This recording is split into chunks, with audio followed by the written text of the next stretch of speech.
Starts right now. Here's Jeff Cameron. The Seminole Headlines begins, as the man said, right now. I'm Jeff. Ira is in studio. Corey is up in Atlanta, but he's here with us. Good afternoon, gentlemen. How's everybody doing? Corey can't be bothered. Got the good echo. Yeah, we got an echo going. I don't know why that is. We'll figure that out. How do I sound? How do I sound, Jeff? Do I sound all right? You sound perfect. You sound good. Nice. Well, how about I just talk and Ira just sits there and nods? I think we got Ira fixed. Oh, that's too bad. You fixed over there? Yeah, so Corey can't be bothered to be down here with us. You know, they lose 3 games, and my man he's you know what? I'm just going to ride from Atlanta for the rest of the season. And I told Brady. Winners is what he says. Well, I told Brady at the beginning of the season, like, look, as long as this football team's winning, they take priority over you. Right. You come number 2, really number 3 after Stephanie, honestly. And then all of a sudden, Florida State starts losing. Brady climbs up the rankings again, and I had to be up here and deal with my son. It's an important lesson and also a good move on your part. Honesty is very important to teach your children. And so I like that you sat him down and let him know where he stood. You were frank about it. It might have hurt his feelings briefly, but at least he knows his dad's honest. Right, exactly right. And he won't be sitting with a psychoanalyst in a couple of years wondering what all the things his dad did to him. He doesn't care. I'm raising a great kid. You don't want to saddle him with false expectations. Like, you don't want him thinking his place is different than what it is. Or that his dad's responsible to the degree that he would hope. You can't have that. You can't have those kinds of things. By the way, we can't get started much longer here without saying our thanks to Register Sausage. Yay, sausage! Somebody, I was talking to a couple people on the way over here, and they asked about how the sausage is going to be going for a noon kickoff. But that's perfect. That's the thing about that's the thing about registers, though, is you can have it for breakfast. You're damn right. You can have the brunch tailgate. It's encouraged. It's versatile. It's like a Swiss Army knife of sausages. Yeah, it's like Sean Merriman. Remember Sean Merriman, the defensive player for the Chargers? It's the Sean Merriman of sausage. I think that might be morning, the new, afternoon, night. It can be used anytime. It might be the new motto. The Sean Merriman of sausage, who was twice suspended for steroids. But, frankly, if one of my favorite players on my favorite team were suspended while playing NFL football for using steroids, I'd call him dedicated. Dedicated. Wasn't he on the Virginia team from the Warwick Dunn game? No, not that. No, far. that's a little too before his time. Yeah, it's a little too before. You're thinking of Merriweather, maybe, or maybe one of those guys. That's what it is. Another M. Hey, we're done with all the nonsense. I like a bye as much as the next guy, but I am so pumped that the focus for me has been on these 5 games. Somehow it's played out in a kooky manner where we can boil it down to these 5 games and talk about what we think this staff is, where the program's going, how good or bad the team is by what happens in these 5 games. In my opinion, it's all on the line right here, and it gets started Saturday at noon. Excited. Agreed. See, nothing changes when he's out of the studio. I think it's rare that I just get a simple agreed. But so I think we all three, based on what you guys have either written or said publicly on the variety of shows that we have here on the Warchant Network, I think we are all in agreement that basically here we go. On the one hand, like it's cool because it gives, after 3 losses, it still gives you a chance to kind of recalibrate and see what's still out there for this team, because really everything is still out there for this team. If they finish strong, if they go 4-1 or 5-0, it changes the complete complexion of any of those losses earlier. Mm-hmm. It erases the NC State loss, and I think it gives you a huge momentum going into the rest of the season. If you don't, now you got issues because you don't have any wiggle room, because really that NC State game, to me, that's the game that changed the complexion. It put so much importance on these last 5. Funny, Corey, how the more things change, the more they stay the same. We're forever talking about coming off of a lamented NC State game.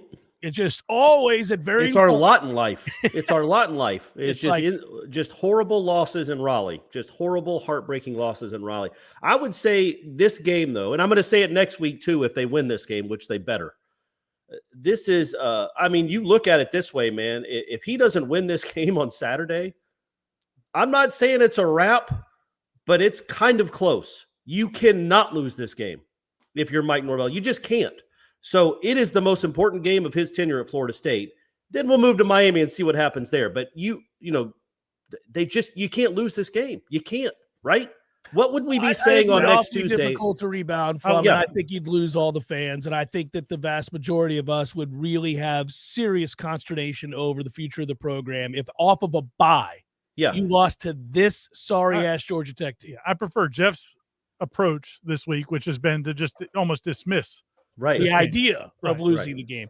Well, listen, college football is crazy and wild upsets happen, and Lord knows we've been on the wrong end of some, including during this tenure. But it doesn't seem likely that it's a game they could lose, and let's hope that they're not thinking about it the way we are. We have the luxury, if we speak on it almost on behalf of the fans, to frame it in a different way than a football coach does and a football player does. Those guys are working on assignment football and implementing game plans. I don't have time to think about the big picture of what it all means for his career. He's got to be thinking about how do we win the game on Saturday and how do we best go about implementing that. And that's where I do think the challenge for Mike Norvell is making sure that the players aren't deflated by those 3 games, because they did put a lot into those 3 games, and they were all 1-score games down the stretch. So that's got to be deflating. Now, the nice thing is they did have a bye week, and the other nice thing is now they have a game that they should be able to get right in. But yeah, I mean, if there's any we've seen teams in the past here that have had letdowns after moments like that or stretches like that. Sure. So that is the key now for Mike Norvell, to make sure that doesn't happen. But I wouldn't expect it to happen based on everything we've seen from this team over the last 12 months. Yeah, perhaps, Corey, that would be an area that we would all agree also is encouraging when we think of the Mike Norvell era, is that we've gotten away from that. This isn't a team that wallows in self-pity and gets down on itself even within games. Yeah. We saw that too. We used to watch a team that would point fingers after every touchdown pass over the top. You don't see that anymore. You don't see a team that gets down to the point where they're not fighting hard in the fourth quarter, even when it seems like all hope is lost, and you don't see them carry it over to the next week either. So I have no reason to believe, you're right to be like, okay, hopefully that doesn't happen. But at the same time, I don't see any evidence that it should. And then you look at the game after that, there's really I know it's a different crowd on a Saturday night with Florida State in the stadium than it is with Duke at noon, but that fan base has given up on that particular team in Miami. That team is not very good. They're probably going to be playing their backup quarterback. There is really honestly no excuse to not win that game either. Right. And when you start looking, and that's what this weekend I think kind of laid bare for Florida State fans is like, look, they're probably going to be favored. They will be favored in 4 of their last 5 games. Syracuse will probably be favored by a couple of points, I would think, but that's going to be a pick 'em essentially. And the other 4, you should win. And you should win. And that could be different because Syracuse has a couple of tough games before that game. So that what Syracuse looks like may be different than what they look like right now. So you really have no you going 2-3 or 1-4 in this stretch. You can't have it. 3-2 you can live with. I came in on the Monday after Florida State lost to Clemson and didn't talk much about Florida State Clemson. I talked solely about the 5 games that were forthcoming. And, the video we posted was the answers we all seek. Mike Norvell and the staff, the players, the fans, all of us in media, they're all going to be answered over the next 5 games. And I stand by that because I did. I decided to go big picture there because I thought, okay, look, we could really get down into the nuts and bolts of Clemson. But the truth is Clemson has better players, and you weren't supposed to win that game, and you did. Hey, can I ask you a question, though, to interrupt you? Yeah. You get these airwaves for a long time, Jeff. Did it make you mad watching? That's the performance I thought Clemson's offense was going to have in Doak. Particularly DJ. Like Syracuse got the bad DJ, Florida State got the good DJ. Yeah. And that's what made me mad is you made it so easy for that kid. Why? What I don't know. Syracuse did anything either, man. What happened? He just happened to choose that day to suck. Well, it was strange. Now, I don't know if it's a 3-3-5 that confused him. Syracuse does run a 3-3-5. Yeah, but his fumble down near the goal line, he just turns and drops the football. He does. He hadn't really done that this year. So he returned to form from a year ago, and at no point really prior to the Syracuse game had you seen this fall off a cliff performance on the season. So that's why I didn't think he'd have a bad game here, was that he hadn't had one yet. And really, he was kind of rocky the first game of the year, but other than that, he was fine. And so I didn't expect to see that at any point. I thought he had graduated beyond that. I bet Clemson fans and coaches thought he had graduated beyond that, but he has. I mean, we look at those, the game before Florida State, again, they had 3 points with 3 minutes left in the first half at BC. That offense was not running up and down the field. And then against Syracuse, they had 10 points at home at half. Meanwhile, at Florida State, they scored 6 straight drives. I don't think this is a great defense, first of all. Can we get to that? I mean, I think this is an average defense. But that's an average offense. An average defense should stop an average offense more than 25% of the time. We're getting back to the bigger picture here. You're getting bogged down in the frustrations of an individual game. I can't let it go, gang. I can't let it go. I'm tired of Dabo winning. Well, what I'm telling you is that, look, there are areas of mediocrity on this Florida State football team, but the way the schedule lays out right now, that ought not come back to haunt you. There's only really one team that remains that could exploit that greatly. I would add that at the end of the year, if you get the good version of Anthony Richardson, you could have a problem if you get the good version. But really, Florida State has no excuse not to win. And that's why I even baked in room for error with a loss. I said 4-1. You could either lose to Syracuse or, God forbid, I suppose, Florida, but you can't lose to these other guys. But the thing with that Florida game is, to me, that's very much like the Wake Forest game, where it's going to be on the offense because you're probably not going to get a ton of stops against their offense. Right. Florida's defense doesn't get any stops against anybody now. And that was my point going to the Wake Forest game is I was not surprised Wake Forest scored 30-plus points. Right. I thought Florida State's offense would do a lot more than having 7 in the third quarter. And there's pressure. There's pressure to succeed. Right. You got the other thing about the Clemson game is that really you could take it the other way. You could come out of that game and go, good Lord, guys, they lined up via scheme and toughness and ran on Clemson. If you can run on Clemson, you ought to be able to run on the rest of these bastards. None of them have shown the ability to stop the run consistently, and they don't have the personnel that Clemson does up front. Florida State not only schemed it up, but they physically whipped Clemson up front when you go back and watch that. Man, that's a whole lot of outside zone and stuff that, I mean, you have to win. And I was thinking Florida State fans should be buoyed by what they saw this weekend. Number one, that Clemson won that game. I thought, look, man, if he doesn't fumble at the 3, I think they win that game pretty convincingly. Yeah. I mean, that was a 14-point swing. So Syracuse isn't incredible. That's not an unwinnable game. Miami certainly is very winnable. But also, you know, when you look at this schedule and then you look at what LSU has become, and what Wake Forest and Clemson are. It's okay, man. Okay, you got 2 losses to 2 top 10 teams. You beat LSU, who is a good team. That's a lot of talent on that. You should be buoyed by what you saw this weekend. Like, hey, man, we're a top 20-ish team. Let's go play like it. Good grief, Z-Chan. Let me read it for the folks out there. Z-Chan coming in and supporting with an exclamation point, and we always appreciate it. This is a pre-celebration for us going 5-0, the donation. Let's go, boys. What's the over-under on JT 13 passing yards for Saturday? Well, I want him to run the ball. I want him to run the ball. I want the emphasis to be on the run. I want him to pound Georgia Tech. And so I don't know what I would put that total 200? Yeah, I'd put over 200, but not much over, I don't suppose. I don't think he's going to have to sling it around the lot. I don't know what the emphasis is going to be on a game plan. I feel like you can do both. But, you know, right now I would really, if you're creating – if your identity is that of being a team that runs the football, and I thought it would be coming into the season, and you've had pockets where that was proven to be true, I think you need to fall back on that here because that travels, folks. Thanks, Z-Chan. And I would say about 240, just because I do – look, in Jordan, I will say this, and it doesn't always portend to what happens. What happens in practice is certainly on a Tuesday. Doesn't always portend to what's going to happen on Saturday.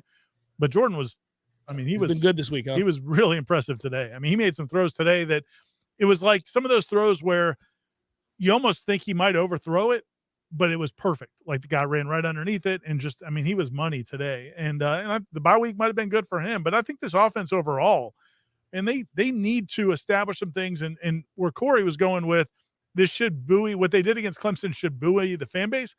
I think it should buoy this coaching staff and these offensive, you know, Mike Norvell, Alex Atkins, to realize, look, man, we don't have to be cute all the time. It doesn't always have to be about the play call. Sometimes our guys are good enough at this point now to beat their guys. And that you'd like to see that in some of these games in the last 5. I tell you what, Z-Chan, I feel like I went to the dentist for the first time since before COVID last week, guys, and it did not go well. And they didn't numb me up. like I was hoping they would numb me up. They I was don't hoping normally I'd get numb you up for just like a cleaning. It was a cleaning, but this was You don't get numbed up for a cleaning. You need to brush your teeth and floss. I do brush my teeth. Corey, I do brush my teeth. I don't floss. And it was rough. It was a rough go of it. It was just stuff spraying everywhere. I think Z-Chan would numb me up. He might even give me gas and let me not on a knock me cleaning, out. Corey. No, they would tell you to do better. No, I don't want to feel that pain, Jeff. It was not you're gonna fun. have to. You're gonna have to buck up, soldier. I didn't like it. Hey, start flossing at night. I know you have to hurts. ready to floss. I just want to, and look, we all, I think, is mature. Well, as adults, somewhat self-aware adults, we don't usually call into question like players' toughness or players, because we every know now and then they're football players. Yeah. They're football players. They're going through way more than we are. Corey and I certainly didn't play college football. You did briefly. You did for a little while. So we don't ever do that. But man, you can't ever question the toughness of any athlete when you want to be knocked out for. I don't though. I don't. I have a platform now, and I have a leg to stand on because I don't ever question anybody's toughness. So I'm fine with that. I know I'm not tough. After 3 years, it was not fun, gang. They had to call it off. And I have to go get back and get the second part of the cleaning. The hygienist is like, look, I can't go on. She was like, that's enough for today. Yeah. She did. She was like, that's enough for today. Basically, when you're out in the desert and you're excavating a site, and you got to get those little fine-tooth combs because you've come across a bone. Maybe you've got an arm, a femur of some ancient individual. You got to take your time. But sometimes, man, your back is hurting, your knees are sore. You've been out there for 7 hours. We got to come back tomorrow, guys. We got to come back tomorrow. I'm broken. These guys are taking plaque off Corey's teeth. They're like, guys, I can't. We're going to be here till tomorrow night. It was like drywall. It was like punching holes in drywall. It was a rough go for her. And look, man, we've all had our moments. But I would say this. I've got an analogy for us.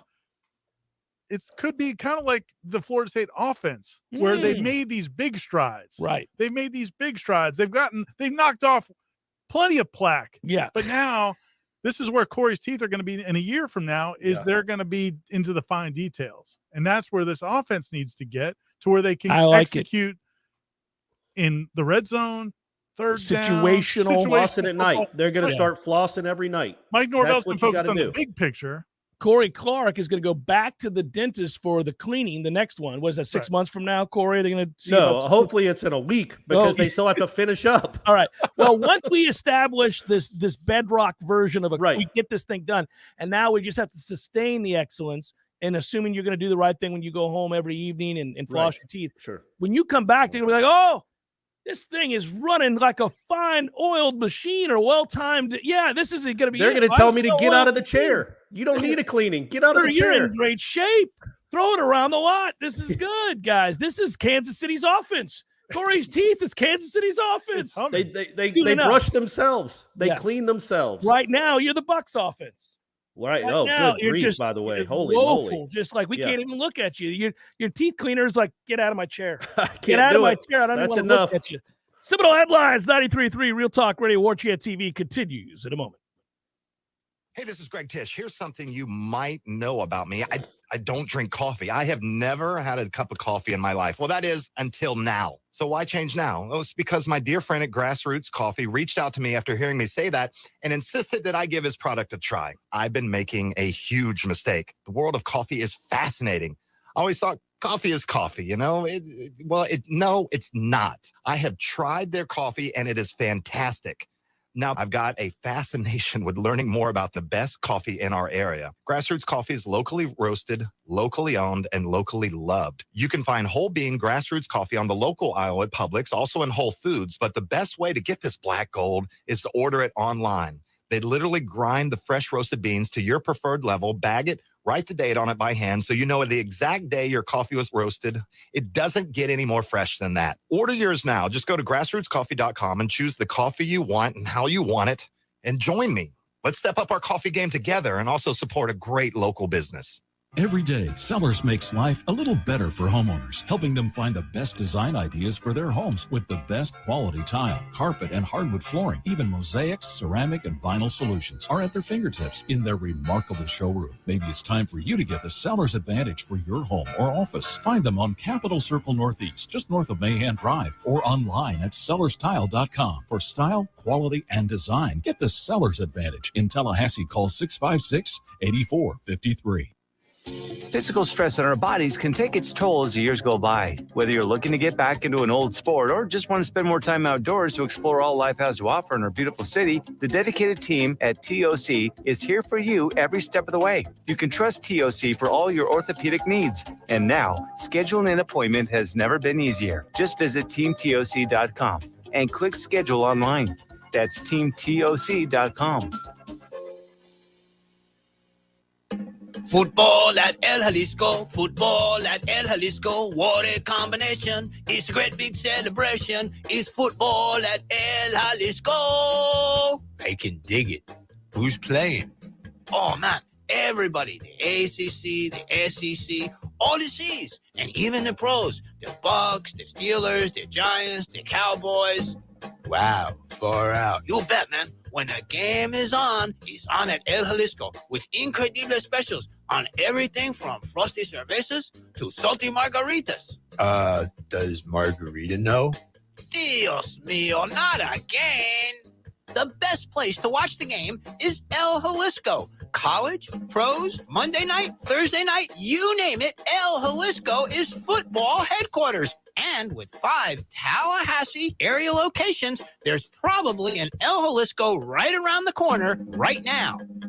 Barry knows cool. He's keeping you comfortable. This is Kyle, service manager from Barano Heating and Air. Schedule an appointment from your mobile device to learn about our Total Comfort Service Program. With guaranteed same-day service, 15% off necessary repairs, and $25 Berry Bucks to use towards air filters and other products. Turn to the experts at Carrier and Barano Heating and Air. Any day, anytime, anywhere. Online at baranoac.com. Florida license CAC 1816-186. Life is stressful. Dinner shouldn't be. That motto is why Register Sausage has been doing business in the Florida Panhandle and Lower Alabama for over 75 years. A proud sponsor of Seminole Headlines, Register Sausage always provides the best Southern smoked sausage to over 140 grocery stores and restaurants throughout the Southeast. Headliners have discovered the Register's difference. You can too. To find a store that carries Registers near you or to buy directly, head to registermeats.com. That's registermeats.com. Register Sausage. Yay, sausage! Seminole Headlines returns now. Head to YouTube and search for Warchant TV today to catch the show live or on demand. Now, here's Jeff Cameron, Ira Schofel, and Corey Clark. I will admit that given what's on the line and what I think should happen and what we're all hoping happens, you will feel a tinge of nerves as you enter the stadium on Saturday. Like, don't let this be 3-3 in the middle of the second quarter, Ira. I've heard you talk about it, and I think you're right. Like, because the margin for error is not as good, the longer the game goes on with the expectations being that, you know, coming off a bye, that'll play well. We all just watched Georgia Tech look pathetic. Grief. I mean, that was unwatchable. That was the worst thing that could have happened. Like, I really think it would have been better if they actually looked decent. Because, like, if I'm Mike Norvell and that coaching staff, like, I'm not showing You're them not letting game. him see that game, right? Because how could you be focused? How could you be on your best when you see that that's what you're going up against? Show them the Pitt win or the Duke overtime or whatever, and vice versa. Yeah, and Norvell said, well, it's got to be about us. And I get it, right. Man. You're right. It does have to be about you. But it would be nice if the team you're playing didn't just look like that on the Thursday night before the game. Now, what's interesting is they're not saying Georgia Tech is not saying Jeff Sims' situation. He has a sprained foot that he's been playing through and starting games and leaving games. And so we don't know if he's going to play next Saturday or not. They did say that they expect the backup, Zach Gibson, was that the kid's name the other night? That looked so good in relief last Thursday. Z-Train. And then also, I guess they've got a freshman who was a 4-star kid out of high school. Wondering why the hell he went to Georgia Tech. Might be playing as well. So that could be a wild card. Maybe they spring some freshman that nobody's ever seen before, and that kid shows some ability. Nobody needs to hear that. I mean, come on. How many times have we all been sitting there like, really? This guy having the game of his life? I'm going to assume that since he wasn't the first option and they went to the other kid who sacked himself several times the other night, I'm going to guess he's not maybe ready. But even if Sims plays, if he's got a sprained foot, he's not Jeff Sims. So Jeff Sims is perfectly healthy, he is just Jeff Sims. He's so there is no excuse for this offense to do anything to you. Anything. Well, if they hit one big play, sure. This offense is the third worst offense in the United States, and that's not just because of what happened against Virginia. I think they average like 16 points a game, 15, 16 points a game. They're really bad on offense. Defense isn't terrible. No, defense. They're inspired. They played inspired on Thursday night. Yeah, so the point you're making, that could get you, if you're not sharp, that could get you into just an ugly game that's kind of, you're just not creating separation. So you need to be sharp. Yeah, that's why you worry. It's when you don't have and by the way, this applies to a lot of teams. Louisiana's not had a good season. Florida has not stopped anybody. One of the worst third down defenses in the country. Miami just got done turning it over 8 times in a big rivalry game against Duke and losing that one at home. Hey, it's hard to focus when you're in those rivalry games. That's one thing you see. Speaking of the Miami-Duke rivalry, is that going to come to an end with the Coastal being broken up when we go away from divisions? I would like to think that the conference would keep rivalries in mind. Right. You would think, though. Yeah, Florida State-Miami is still a thing, and so is Florida State-Clemson. So I assume Miami's playing Duke every year. I would assume they'd sit down and go, guys, I know we got to rearrange the deck chairs here, but you got to understand one thing. Florida State will play Miami. Duke will play Miami. Florida State will play Clemson. The nation needs to see these rivalry matchups. Yeah, our best products have to be on display. I got worried about Boston College and Pitt, like the games that people want to see. I was also in a tinge of seriousness, although maybe a tinge of happiness. Does that mean like not having to go to Raleigh every 2 years? Yes, wouldn't that be great? That's appealing. Yeah, that's true. I hadn't thought about that. We could use a break. I think it's once every. I think it works out once every 4, once every 5 years. You'd go to Raleigh because they're not part of the triad, whatever we call it. The 3 teams that you play, they're not one of them. The triumvirate. There you go. So, by the way, it's funny because I think it's human nature when you're worried about something or you have expectations and you want something to go a certain way, and there's the other side of it. We will tend to drift all out of our lane into what if they lose talk. That happens partly because of the nature of what we do, but also that's fandom.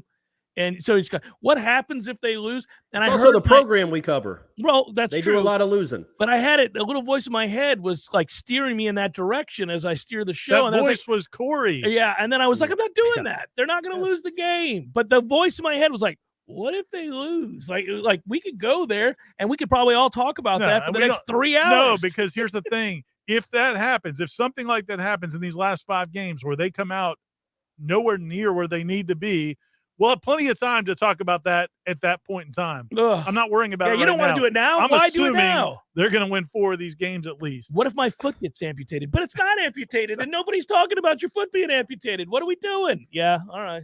It would be a really interesting show next Tuesday. If the unthinkable were to happen. Let's stop talking about it. We're doing it right now. We're doing it right now. I said it was unthinkable. That means we don't think about it. That's the definition of the word. We're not speaking it into being. Iris talked today, said they've had a great practice. We're going to lose his connection. Yeah. If he does it one more time. We're going to get disconnected from Corey real quick. No. We don't think that's going to happen. And that was the point I did make on that Monday was, hey, you may think this comes from a negative place that I'm just worried about the next 5 games. No, it comes from a good place because I do think they're set up. We've seen enough evidence, the good and the bad and everything in between. There's enough evidence to suggest they'll go 4-1, maybe even 5-0 over the next 5 games. And if you do that, you really are set up to start humming, to get excited again. And I do think that this team needs a nice, solid win. Like that, to me, that's if you're Mike Norvell and this coaching staff, this team just, again, hasn't had – Who's that against, wins. Syracuse? No, I just think even a convincing win against Georgia Tech would be a cleanser. It would be a cleanser, like if you're at the dentist, Corey. Right. A half cleanse. It'd be a half cleanse. It would it just because, again, those last 3 games, Mike Norvell said it, nobody wants moral victories. So you don't walk away from any of those 3 losses feeling good about yourself. You're mad that you didn't get any of those wins. Well, now, man, even though beating Georgia Tech is no big deal, it's at least a win. It's positive affirmation, gives you a chance to get going. into the Miami game. You get that win. Now you're feeling like you did 6 weeks ago, where this team was very confident. Yeah, it's a ringing single after an 0 for 10 run at the plate. You're like, all right, there we go. We got that monkey off our back. Let's go. Let's do some things here. Let's see if we can get something going. Yeah, I agree. And listen, I think they should go out there if they execute and do that very thing. I don't think Georgia Tech has much to play for. Don't give them a reason to play. Especially that they lost. The fact that they lost on Thursday. See, I know y'all wanted them to play well and win. I think them losing with an interim coach really might have deflated them. Right? Yeah. No, it might have deflated them a bit. From their perspective, for sure. I got you. I'm just saying, especially if they watch that quarterback play the last 2 quarters and then running out of bounds on the last play. That'll hurt your feelings. The whole time play. And then his quote after the game where he was like, yeah, I realized that probably wasn't a good look. It's like, man, forget about the look. That's even in there. You just ran out of bounds, knowing that the game was over. I thought he was going to say, I thought there was still a second left. Well, that's exactly what he should have said. Even if that wasn't the truth, he should have said, I thought I could get out of bounds. Guy right there to tell you, now listen, you thought there was time on the clock. Just remember that as you go into the press room. Because his quote was, I knew the game was over. When I rolled left and I didn't have anybody to throw to, I knew the game was over. Right. Man. That's awesome. Those defensive players must have loved to read that quote. Oh, cool.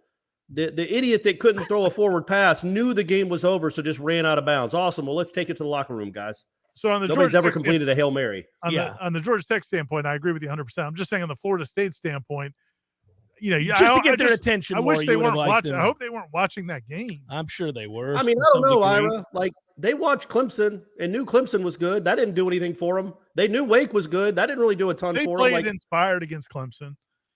They did. All right. The way they ran the ball, that's pretty inspired. I'm talking about the other side of the ball. No, the other side of the ball. But we don't necessarily believe the other side of the ball is even capable of being nearly as good as we've seen this offense play at various points. Not sustained, but at various points this season. Which is crazy because if you go back to the spring or the summer, we were hoping that the offense would step up enough to help the defense because we knew the defense would be solid. But I will say, Fabian has been a big deal. I mean, you lost him after the first game. Yeah, and Verse has been limited. And if you look at it, the defense has been solid-ish. I mean, they just played the NC State's offense wasn't any good, but the other 2 teams are top 10 teams, and they're 25th, I think, or 26th in the country in total defense.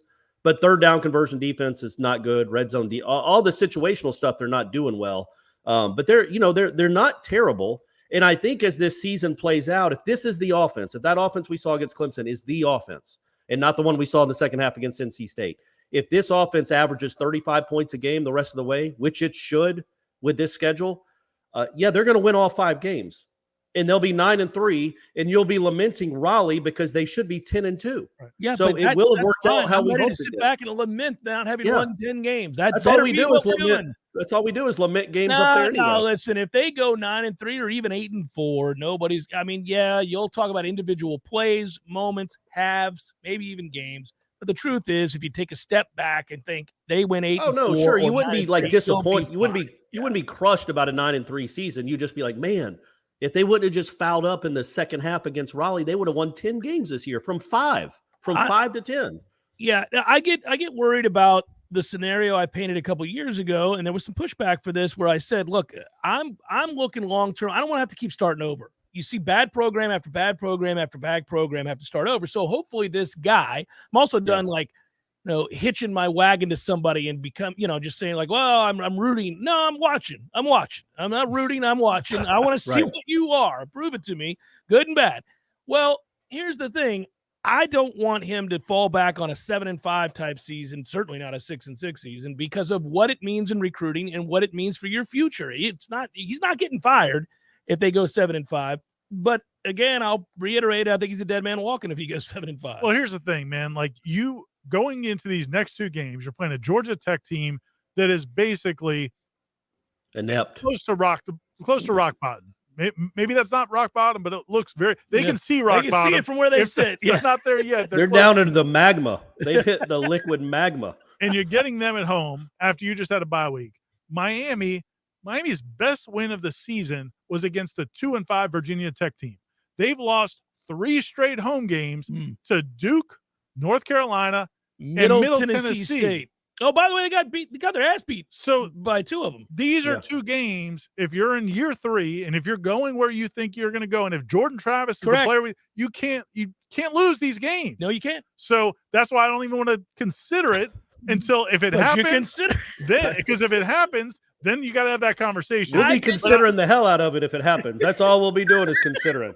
But going into it, man, Florida State and this coaching staff and these players should not be worried going into these games. They should be looking at this is our chance licking their chops that we're not with the dregs of this conference anymore, and they can do it. They should be able to do it. I agree. So do it. Yes, that's all we're saying. It's show and prove time, kids. That's it. Because I think when you look, I think when you look at this conference, the way I look at it through 7 games, I would say Florida State is the 3rd or 4th best team in the conference. I think they're better than NC State. They just blew that stupid game. They're not as good as Clemson or Wake Forest, clearly. I think that's it. Syracuse, we'll see. And the thing with Syracuse is, and the reason like that game has me a little more concerned is Syracuse is not going to beat themselves. And if you want to beat yourself, they will let you do it and they will help you finish you off. And that's been this team's problem in some of these games. Yeah, I think, again, it's one of those things where if you look at it, coaches do this and it's cliche and it's annoying and we roll our eyes sometimes when we hear them say it. But I think in this case, it's true. If you look at it as a great opportunity for all the hard work that you've put in for it to pay off. Corey, you've recently lost 85 pounds and we all know you're down to like $140.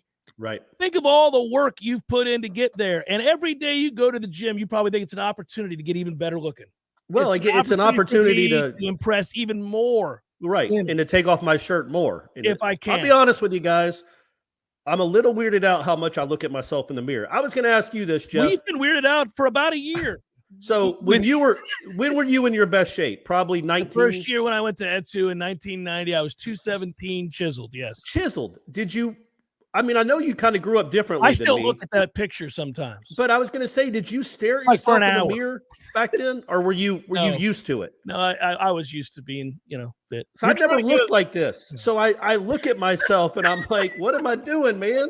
Get on with your life. Quit looking at yourself. But I'm glad you're aware of it because we've talked about it behind your back. Oh, I know. I'm fine. I talk There's about it. There's a lot of people that we all love you and we're concerned how often you stop and look back at a mirror and then keep walking. It's a little unsettling. I mean, when you've never seen it, when you've never had it before, you do like glance a little more. And I was wondering, like you, in the best shape of your life, if you did that, but probably not because you're only 19. You thought you were going to look like that forever. Yeah, and did till I was about 35. Yeah. Oh, then look at you now. No, I'm a mess. Oh, I'm kidding. No. Let's move forward. I like the language we're using about opportunity should win these games in the sense that we've prepared. I think if you're Florida State, I'm talking about from that standpoint, if you're a player who's put in the time and you've gone through all that Florida State's gone through and you've stayed dedicated, you've stayed loyal to each other, you've been through the ups and the downs, you're good enough. This is a great chance. Like I'd be like frothing at the mouth for the opportunity to beat the hell out of some teams. You ought to beat the hell out of Georgia Tech. You ought to beat the hell out of Louisiana. There's a good chance you go down to Miami and tell those fans to suck it too. You ought to beat the hell out of at least 3 of these teams, maybe 4. We'll see. Seminole Headlines, 93.3 Real Talk Radio, Warchant TV continues in a moment.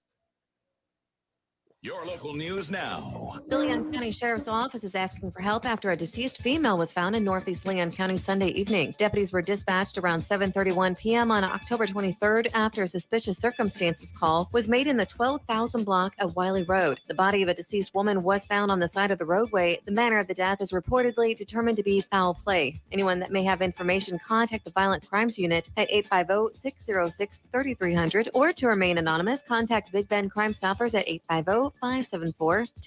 The Tallahassee Police Department is investigating a homicide that occurred in the 3500 block of Esplanade Way. A 17-year-old female has died as a result of the shooting, and an 18-year-old female sustained minor injuries. This is an open and active investigation. Please call 850-891-4200 if you have any information about the incident. This is Rachel Lene with your Real Talk 93.3 local news update, brought to you by Macklemore Systems, Tallahassee's go-to Mac store. Check them out online at MaclemoreSystems.com. This is meteorologist Paul Trombley with your Real Talk 93.3 weather update. Partly cloudy skies this afternoon with highs around 83. Winds out of the south 8 to 15 miles per hour. Lows around 64 tonight, partly cloudy. Ample sunshine expected tomorrow. Scattered rain showers likely, highs around 81. Bright sunshine expected Thursday with daytime highs approaching 80. 83 Friday. This report is brought to you by The Lawn Johns. For all your landscaping and lawn care needs, visit thelawnjohns.com. Right now, 79. Your next chance to win $1,000 is coming up at 3 p.m. Don't miss your chance to shake the 93.3 money tree and see what falls out. Planted by the law offices of Basic Brooks. Come back stronger with Basic Brooks.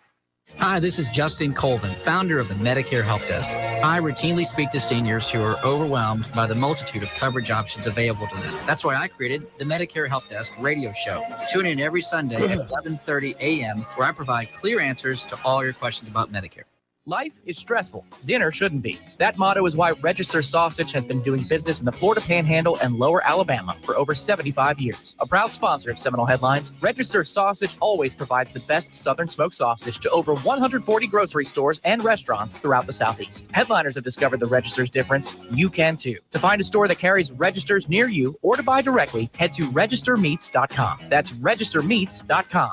Register Sausage. Yay, sausage! Hey, Matt. Yes, Greg? You know all the different ways that you can listen to Real Talk 93.3? There are several. So we've got realtalk93.com. You can go back and listen to all of our shows in the podcast section. That's right. You can also listen on our app as well. Search Real Talk 93.3 and look for the red microphone and download our app. Never go anywhere without us. And of course, you can always listen right on the radio. Well, they are listening. Are they? If they're hearing this commercial, then they're listening. That's true. I hadn't thought about that. The Greg Tish Show, Monday through Friday, 6 to 9 a.m., only on Real Talk 93.3. Seminole Headlines returns now. Head to YouTube and search for Warchant TV today to catch the show live or on demand. Now, here's Jeff Cameron, Ira Schofel, and Corey Clark. I'm excited about the questions next hour, and that will be brought to you by our friends at Birch Orthodontics. We don't have to do the whole ad here, but I just saw Dr. Birch yesterday, and she was elated with the job we've done here on Seminole Headlines. That's a true story. Awesome. I feel like we maybe dropped the ball a little bit for registers in the first segment. I don't think so. I think they understand the love we have for their meat product. But I feel like I should pimp the website. Oh, go ahead. Registermeats.com if you're not in the Florida area or the Southeast, where you can go get it in your local grocery store. But if you are in this area, then go into your shop. They should have it. They should have it by now. If they don't, demand them if they don't. Good demand Lord. it. Yeah. Take it over. Just like Jeff was saying, this Florida State football team needs to take over these last 5 weeks. Yeah. Take over your grocery store. Make sure they get registers in there. Certainly threaten them verbally. That's Maybe where we don't are now. Maybe we don't. Look, man, Florida State needs to start taking what's theirs, right? Oh, I got to look at this. I'm with you, Ira. We got a question here right off the bat. Somebody just posted. Carlton Patrick writes, can Norvell win 10 games without an elite recruiting class? Can he get an elite recruiting class without winning 10 games? If the answer to both is no, aren't we just waiting this out? Is this a riddle? So, Carlton, you're kind of along the lines of where I've been about, okay, I early on, I liked what I heard and saw from Mike Norvell. And then I watched him implement his coaching. The staff is on brand, on message at all times. The kids get a constant, consistent message, and it's a message I agree with. He's about hard work and focus and all that stuff. And I remember thinking, okay, the only question I have is I've got a couple question marks personally. Everybody's different about the staff. I might want to tweak it a little bit, but I think a lot of people feel that about their particular coaching staff. And then secondly, I thought, okay, how soon can he start getting elite level players in here? Because we all know that it's about the Jimmies and Joes, not the X's and O's. If you've shown you've got acumen for the X's and O's, that's good, but you've got to get some players in here to take the next step.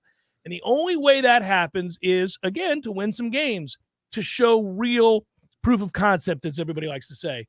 So I think this is what we're talking about over these 5 games. This is now what we're talking about. It comes down to this. We've seen some in the very positive and yes categories of, yeah, I think he's going to get there, and some in the negative, I'm not so sure categories. We've seen enough. All of us have pointed both out. I think the fans have looked at it from both sides as well. I overused the phrase on the whole, but on the whole, we feel pretty good about where it's going. But screw up these 5 games and you won't, period. Yeah, you lost the margin for error. Again, I go back to that NC State game because in Wake Forest too, I mean, you guys are a little bit more bullish on Wake. I thought that's a game at home that you need to, if you're ahead of schedule or where you want to be, I think that's a game you need to win. The offense did not show up. They played poorly in that game, and that's what ended up happening. NC State was a game you had won. You were the better team on that day in their they were stadium, reeling, and then you knocked their quarterback out. That's a bad loss, and you lost that game. And so that and if the receivers, we can all blame the defense. I know a lot of people are mad at Adam Fuller because they had a backup quarterback and they still found a way to score. But if the receivers just make plays at all, just make plays. Well, the game's over at halftime. The Right? game would have been over at halftime if they had made plays. NC State was trying to quit. They were ready to walk off that field dejected. Yes. FSU's receivers did not let them. So again, man, you're getting back to full strength. You're getting guys back. We don't know if Fabian Lovett, Jared Verse, and those guys will be full speed this week. Heck, maybe don't. Maybe don't even play them. Maybe rest them again until Miami. I don't know. My God. I mean, I'm just saying. It's the most severe injury that's non-surgical related I've ever seen. All I'm saying is if you get those guys full speed for this last 4 or 5 weeks, and you've got this offense and Jordan Travis is back to playing the way he was in the first month of the season. He's got to play better too, and it's fair to point that out. Yeah. And he has to play better. Again, man, I just think you can make some real noise in this last month, and it changes how you look at the whole season. If you don't, but does it change do you how much does it change the recruiting class? Going back to the question, what does that do? I mean, I think if you look at the guys that they were already, it was 16 or 17 in the country before they had that kid that backed out. That's going to Florida, who I guess he was an offensive lineman who was a Florida fan originally and committed to Florida State and is now going back to Florida. And I don't know if we know how concerned FSU is even about that. But as far as this class goes, they just got Hakeem Williams as a 5-star wide receiver. They're back in it with a 5-star running back, Cedric Baxter, who was committed to Florida State a few years ago. Now is committed to Texas, but he's taking an official visit to Florida State this weekend. I think they are in the mix. Blake Nicholson, the linebacker who committed as a 4-star guy, they're in the mix now for a higher grade of player than they were for most of the last recruiting cycle. You have to be, though. That's the next step. And if you got to build on it, you got to build on it next year. I mean, next year But if you finish strong, if you finish strong, if you don't, to Jeff's point, you're not going to rebuild this thing consistently getting the number 22 class in the country, not in a place like Florida State. My point, though, is I think it's very unfair to grade their recruiting ability based on those first 2 years, because the first year it was that short turnaround where you get hired in December. You have a class that's already done. Now's the time, right? And then the COVID class. So this past class, everybody's mad about Travis Hunter, but there's a lot of really good players and some highly talented players in that class. They got a lot of high 4-star players. So if you do it again here, then I think they can recruit at this level. Is it the recruiting staff that Jimbo had when he came in here? No, it is not. And I think he'll probably in due time make some tweaks to this staff. Well, most coaches do. That's not unusual. I mean, you kind of live and learn. You bring in some guys that you can. There are other guys you probably wanted that you couldn't bring in. You weren't in a place to bring him in. And if you get a second chance at a couple of areas, and I'm not even being specific about any one guy right now. Everybody's got an opinion on this. But I think you'll look at a few guys and go, okay, well, he's not measuring up as a recruiter. Maybe we make a change here or there. But the point would be the overall product has to be healthy, moving in the right direction for kids to even consider buying into what that pitch is, right? Or listening to any of those coaches that are calling on you. So you can't go 6-6 or 7-5 and have a recruiting class outside the top 20. You're not going to rebuild it. If they fall to pieces in these 5 games, they're screwed. It's as simple as that. That's why we're all a little bit of hand wringing. But that's not where they're not going to fall. They're not going to fall to pieces. That's the whole thing. They're not doing that. They're building this thing up, man. Well, I'm some positive energy on this show. No, but we all agree on this. I think it's just painting a clearer picture to people why we have the conversation that we have and why there are some underlying concerns. Also, Corey, to your point, all jokes aside, all sarcasm aside, I think we're all a little beat down. I mean, we've watched a lot of bad football over the last 6 years. It's tough. You're kind of like, oh, man, are we ever going to come out of this? And it has been much more enjoyable this year. I think everybody realizes, okay, this is a better product, a better football team, more talented, better coach. They're in every game. They've got a chance to win all these games. They got a big win to start the year on national television. That was a huge feather in their cap against LSU. We now see LSU is a pretty damn good football team, right? Moving in the right direction. That road win against Louisville, I don't care about what Louisville ends up being. The bottom line is your quarterback got knocked out of the game, and you brought a kid in who hadn't shown any evidence whatsoever that he would perform in that situation, and he did. He took a big boy step forward, and you won that game on the road and showed a lot of heart and guts to do it. So there's plenty of evidence that this is a better, healthier product than it's been. But again, we're reaching proving ground now where you have to sustain it and build on it. And a bye week gives you all kinds of time to sit around and worry. that's what bye weeks do for us to kind of, because you're projecting. You're watching all these other teams too, and you're like, oh, they're doing all right. Well, boy, they're falling all to pieces. There aren't that many teams, and none of them are on your schedule, by the way, that you would say, oh, Florida State can't compete with. It's a weird year in college football. Look around. All these teams are like, yeah, they can compete with them. They can compete with them. Yeah. So you get excited a little bit, and you also want to see it happen. You know how we know that Florida State's come a long way in the last year, 18 months? How? We've gone to this point. We haven't made fun of Jimbo yet. Oh, man. Like last year, we would have led That's all we'd have been doing. Yeah. Will we ever get to a place where it's so bad for him that we'll be empathetic? I don't know about that. I was thinking about that. Corey mutters under his breath. I don't know about that. Yeah, I don't know. Yeah, I think, because one of the things that dawned on me earlier this week is the dirt he threw on Florida State on his way out the door. Yeah, it pissed a lot of people off. Still does. Yeah, that part of it is why I don't know that you'll ever feel bad for him. Because he not only left you for another girl. He spat upon you. He talked crap about you on his way out to the other untruths. Literally untruths. Yeah, the resource. And I'll show empathy to somebody with one ranch. That's my MO.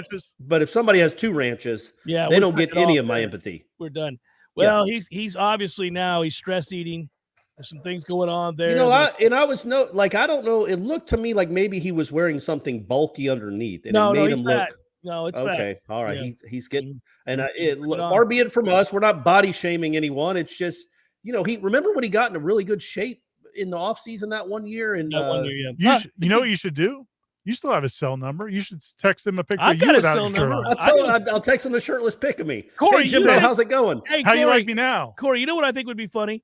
It'd probably brighten his day, and he'd think back fondly to his many moments in which he got to speak to all of us. Oh, yeah. We should sit back, Corey, because I too have his cell. We should take a joint shirtless picture and smile and say, "Hang in there, big guy," and make it a group text. And have make him it a wake group up text and smile at that. He'd be like, "Oh, look at my guys! They got my back. How you guys doing? You guys doing all right down there? I'm gonna fly you guys in. You guys can stay on the ranch. Which one? Well, the one I'm not at, guys. You're going to stay on that ranch. Your whole other ranch. But do you guys think there's no chance at all they make him hire an OC? No. And not just hire an OC like Randy Sanders. No, but because somebody he like a doesn't Kendall care Briles. if he gets fired. He's going to say no. He will say, "Okay, just give me the check. Give if me you want the me to leave, $85 million and suck it." Doesn't this is he never going to end well. What incentive does he have to do something he doesn't think is going to help them win? He thinks the answers are in those 25 sheets of paper in his hands on the sideline. That man, Oh, he yes, can't he does. look around Are the you country crazy? and think that. Did you cover him? Were you here? Those are, and that's really That's his tiny writing too. You don't have to do that, Jimbo. What are you doing to yourself? He's holding him out. Yeah, that's true. He can't see him. There's no way. Is that Wham? What is that? What am I? Yeah, we call Wham 84, Wham 34. Throw it to Rashad. I don't even have Rashad. Where'd I Where's get the this sheet? intentional drop the ball in the waning seconds play? That's on the 7th page. Give it to That's on the Dobbin. 7th page. Where did these come from? Headliner questions forthcoming. Stay with. We'll get to you in a moment.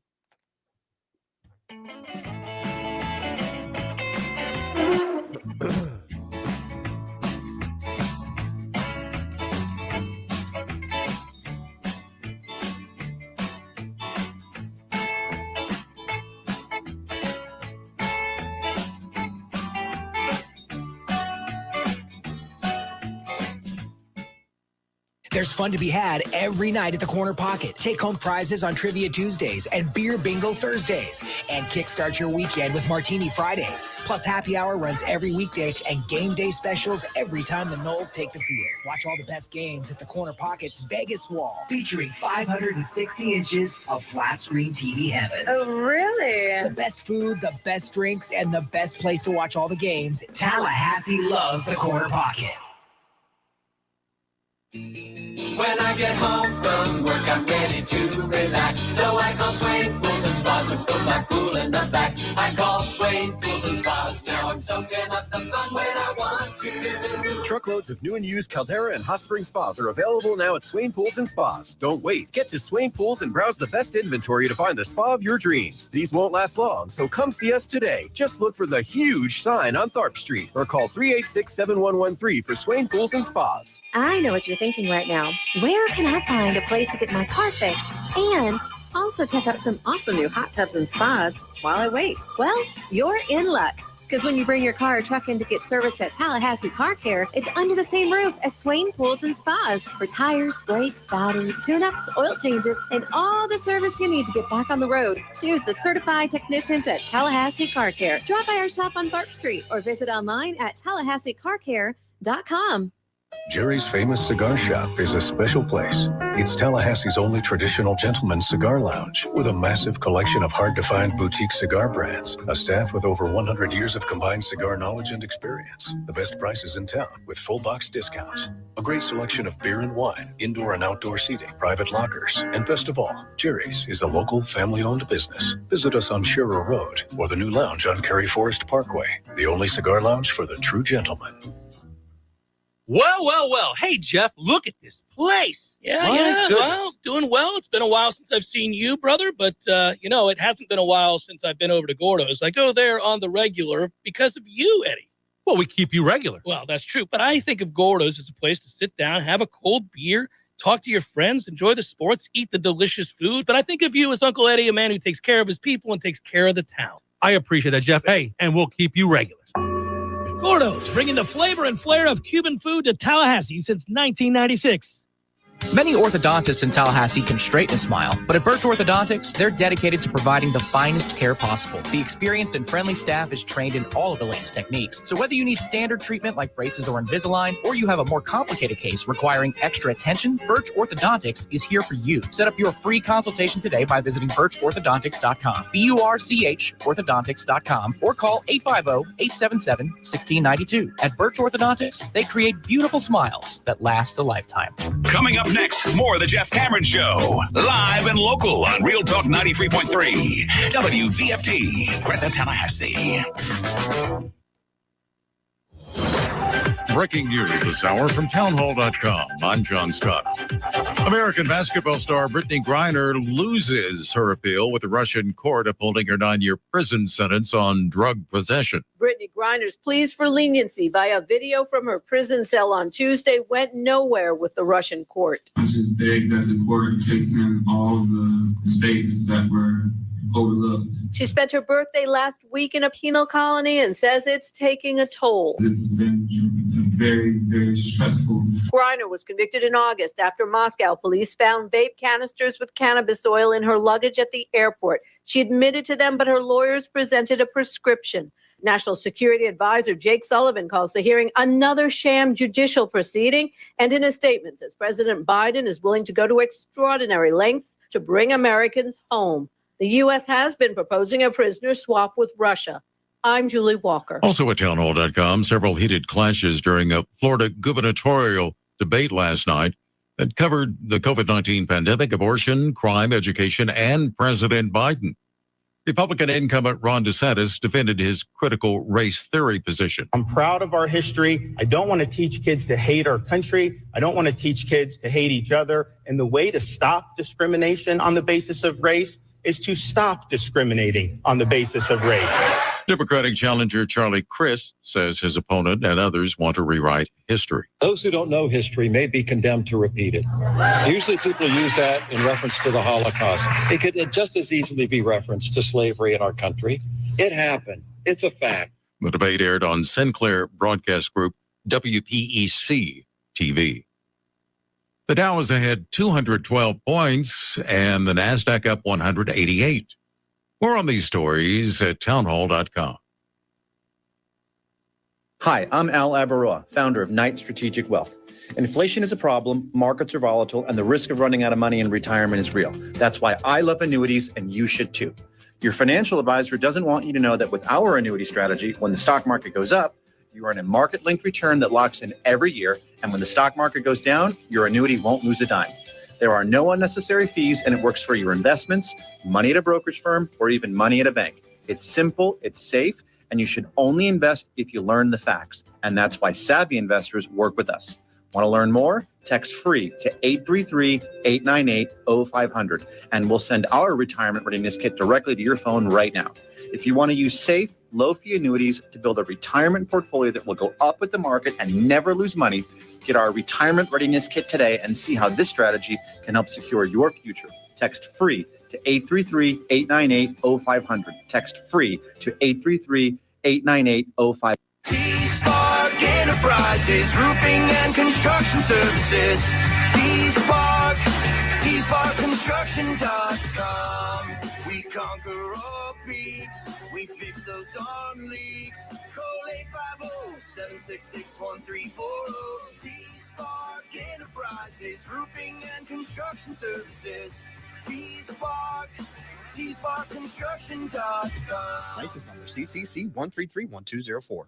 These recruiting updates are nothing but fluff. Are you wasting your time again on free blogs and social media to get the scoop on FSU recruiting? Yeah, it's all bait and switch. You're on Warchant.com. What's really going on with FSU recruiting? Could be another top 5 class, but for the real scoop, you'll need to get your own Warchant subscription. What's it cost? Free. There's a 30-day trial offer. Just sign up and you'll get full access through signing day. And nobody has more accurate and timely information than Warchant.com. You know I like free. Sign me up. Warchant.com, your ultimate Seminole source. For Seminole Headlines, featuring Warchant.com's Jeff Cameron, managing editor Ira Schofel, and senior writer Corey Clark. Your weekly dose of all things FSU, pistols, and pies starts right now. Here's Jeff Cameron. Hour number 2, headliner questions forthcoming here on Seminole Headlines. Good to be with you. Appreciate you being with us. Saw Dr. Birch yesterday morning, the offices of Birch Orthodontics, which, by the way, must tell you, is decorated to the nines. That is the best Halloween decoration for any business I have ever been in. It was fantastic. You go check it out. Scary? It was cool. Yes, they did it. Well, I mean, I don't get scared, Corey, but you know how it is. I did walk in. It was enjoyable. They are very festive. Let's put it that way. They did a good job. And they checked out Bryce's teeth, make sure everything's going all right. He's still wearing his retainer despite what his pop thinks. And then good kid. Yeah, good kid. They were happy about that. Clark goes tomorrow. It's just a week of me hanging out with Birch Orthodontics. There it is. I like that. Do you think are fangs a big hit in the orthodontic or dentist offices? I think so. Probably for Halloween. Right? Yeah. Probably what are you guys doing for Halloween? It's a Monday night. What is Brady? Brady's at that tough spot now. Yeah, it's too where old, right? He can't be going trick or treating. Yeah, so he's a freshman in high school. So I think if he because last year he went with this group of friends that had 3 girls in it too. Oh, so I think that was the play right there, buddy. I don't think he's doing that this year though, so he'll probably just sit at home. I'll be down there, so who knows? Maybe Shannon will make him go trick or treating. Don't let them go to Halloween parties, man. High school Halloween parties, nothing good's happening there, Corey. I'm just gonna. Do they have high school Halloween parties? That doesn't seem like a thing, does it? In Miami, we did. Yeah, well, in Miami too, and a they lot were of things. Fantastic. Ira's advice is wrong. Well, those were good times. I'm just worried for young Brady. Yeah, I well, want to keep Brady away from the trouble. Women? I mean, what other trouble? Yeah, exactly right. Good call, Ira. Philip writes, hello, gents. Who had the bigger turnout, Miami, Stanford, or this year's Scripps National Spelling Bee? Much like my hopes of ever seeing Destin Hill play for the Noles, I have also given up on ever getting an hour number 2 from Corey. No, I said, what did I say? I said if they win the next game or if they win the next, I can't remember. No, what I said. Doesn't matter what you say. How about this? I'm saying it What and I'm about remembering it. It's locked and loaded right here. It's locked and loaded. If they beat Georgia Tech and Miami, if they get this bowl eligibility, buddy, then it sounds like we're going to hear hour number 2. Yeah, that's happening. That's the odds are there for sure. It's going to be the boost we need. By the way, are y'all? I know we like to make fun of it for real, but we're in this conference too. And those Miami home games are an absolute embarrassment. Sound like what's his name, Breen from Notre Dame after they lost to us. We're in this conference too. And me laughing. Did you see? There's something on Twitter. I didn't pay close enough attention. I laughed, but I don't know if it was true. But some guy tweeted that they were in town. I guess it was a Steelers fan was in town for the Dolphins game. And they went by the stadium on Saturday just to see what the stadium looked like. Like, we'll see what it looks like. Our first time here at Hard Rock Stadium. No, there's nobody here. We can go walk around. And then they realized there was a football game going on. So they bought tickets outside for like $3 each. And they got to see the big Duke Miami rivalry. How about that? It's embarrassing, man. We make fun of it. I get it. It's funny to laugh at, but it's an embarrassment that a program that's had that kind of tradition has those kind of fans that just will not show up. Yeah, they just will not show up until 2 weeks from now. I think the Middle Tennessee game might have taken the wind out of their sails a little bit. You think a little bit? Corey? Yeah. I mean, there must have been 1,400 people there, Ira. Brandon writes, What, if any, changes do you expect coming out of the bye week? Shakeups at right tackle or in the secondary, for example? Good question, Brandon. Good question. Ira, let's start with you. You got any? I would think of those options. I think there's more likelihood of possibly seeing some more changing of the reps in the secondary. I think that offensive line is what they're going to ride with. I think they're going to ride with those 5 guys. They've kind of been going with them. Maybe you get some opportunities to get Julian Armella in at some point. I would think you do because you do get to use them in 4 games regardless. So it's possible, but I wouldn't look for a wholesale shakeup there. I do think the reps for Azareye'h Thomas might start expanding here in the last 5 games. Lucas writes, I'm just so glad Jimbo is somebody else's problem these days. Well, watching their games right now and seeing, I was just talking to Ira during the break, Corey, and in all seriousness, like we've watched this exact scenario play out. Yeah. Where the brokenness that affects the on-the-field product and the problems in his personal life that then bleed over into the problems within the program, like nothing has changed. These are Is he having problems in his personal life right man, now? come on. It's Jimbo Fisher. You think he got well? You think he went and saw a psychiatrist and got it all worked out, Corey? I mean, I don't know. Come on, man. No, you do know. And the point would be this is an exact representation. Without Jameis. Yes, he doesn't have a guy to fall back on to make all the goodness that was Jameis Winston throw after throw after throw. It would just it disappointed me when he was here that he thought that Rick Trickett kept being employed as if there weren't more. Like he wanted the best player at every position in the country except O-line. They would just knock off 80% of the kids that were interested because they didn't want to go play for Rick Trickett, and he kept them. I thought he'd be more competitive than that. Like we got to go get the best. Looking at that now. Unless you're a delusional psychopath, you can't think that what you're doing on offense is good enough for Texas A&M. You just can't look at the numbers and think that this is the way he's always going to look at offense is I know what I do works. I know it's sound. I know it would work if I had the right quarterback. And so I'm mad at the quarterback and I'm mad at the offensive lineman for not running my plays right. That's what he's mad at. Well, let's just say this, though. Post Jameis, he has failed at identifying and developing quarterbacks. Yeah. So that's really, I mean, like, it's one thing. I don't think that Jimbo Fisher is offensively ignorant. I think he's really smart. Now, he is stubborn, but I think he's really smart. But he has never developed a quarterback to run the system. He wants a guy to fall in ready-made the way Jameis was. And none of these guys are because very few people are the number 1 freaking pick in the draft. And I was really when his quarterback got knocked out of the game on Saturday night, I was really discouraged. I texted Ira and Aslan this. I thought he would call a game similar to when EJ came in for Ponder his freshman year. Simple, quick throws, rollouts. He just kept running the same offense. It's like Khalil asked, "Are we acting like Francois was trash?" Here's the thing: I thought Francois had a chance. The problem was all of the other stuff with Francois. A lot of other stuff. With you want your quarterback to be a leader. You want him to be a team first guy. There's a lot of other things you want out of your quarterback to not be in trouble with the police.